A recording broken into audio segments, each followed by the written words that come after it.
Hello mga mare, kamusta kayo? Samahan niyo ulit ako for today's mini vlog. Kanina ngang tanghali ay naggisa lang ako ng sardinas at nilagyan ko nga ng sautanghon at saka upo. Nahihilig nga ang asawa ko sa pagbili ng gulay, kala mo na may kumakain ng gulay. Palibhas ay sinabihan ko nga na masama sa katawan yung palaging kumakain ng karne, kaya ayun, madalang na talaga siyang bumili ng karne. At madalas talaga ay isda lang at saka gulay ang inuulam namin. Dahil breastfeeding nga ako ay talaga naman sinasabi ko sa inyo, napakalakas ko talaga kumain. Yung tipong kakakain-kain ko lang nagugutom na naman ako. Kaya eto nga't lumulobo na naman ang tiyan ko at napapagkamalan nga akong buntis. Meron na nga nagko-comment sa mga post ko at nagtatanong nga kung buntis daw ako. Para sa mga bago kong follower at sa mga hindi pa nakakaalam ay hindi na po ako magkakaanak ulit. Last baby na nga po namin itong aming baby bunso at tama na din ang tatlo. Kawawa din naman kung masyadong maraming anak, lalo na ngayon mahirap ang buhay. Okay pa ngayong maliliit pa sila, paano kapag malalaki na sila at pag-aaralin ng lahat? Pangarap ko pa naman na mapagtapos namin ang pag-aaral ang mga anak namin.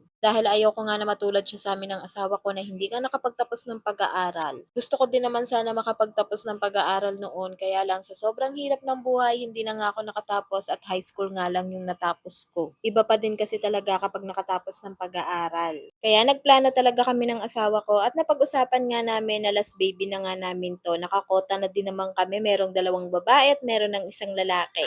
Wala namang eksaktong dapat na bilang kung ilan yung magiging anak natin. Nasa mag-asawa pa din yan at nasa pag-uusap ng mag-asawa kung ilan ang gusto nilang anak. Merong iba na isa lang yung gusto, isa or hanggang dalawa, isa or hanggang tatlo, or mas madami, mas masaya nga daw. Kaya lang kami talaga dahil mahirap nga ang buhay namin, hindi namin masyadong kaya yung masyadong madaming anak, kaya tama na talaga sa amin yung tatlo. Pero kung pinagkalooban pa kami at bigyan pa, okay lang, kaya lang hindi na talaga kami mabibigyan dahil nagpalaigit na nga ako.